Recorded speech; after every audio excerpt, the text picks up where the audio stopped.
I mean, is it as simple as you just got to go get some big time program changing players? I mean, when you look at the rivalry as a whole, what's got to change to at least start to flip it back in South Carolina's favor? Not even win, but get back to competitiveness.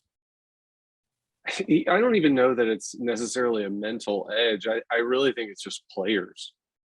At the end of the day, I think that's the only. I mean, because if you look at when that rivalry swung, like from us winning 5 in a row to Clemson now just kind of running away with it, like the programs went in totally different directions.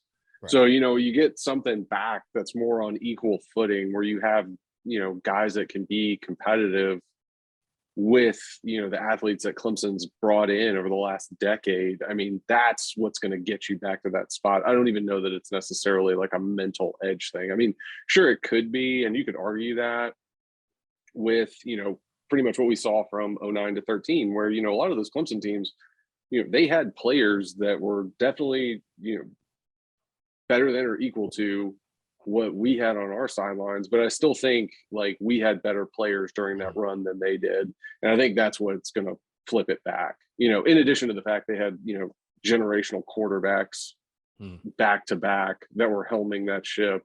And, given that scenario, that's what and it doesn't even have to be a generational quarterback, but you've just got to get the players back on equal footing. And, even the guys on game day on Saturday were saying the same thing. Like, there couldn't have been more complimentary of what Coach Beamer has done to this point.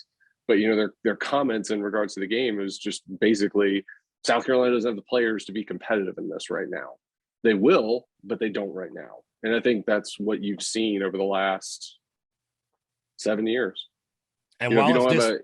I was going to say, while it's disheartening, it's the reality. It is. I mean, there's not a magic elixir you can just, run in there and shake in the locker room and spray on everybody. And it's like, okay, yeah, we're not like mentally like challenged by this anymore. But it's really just having the guys that are, and it's just better players.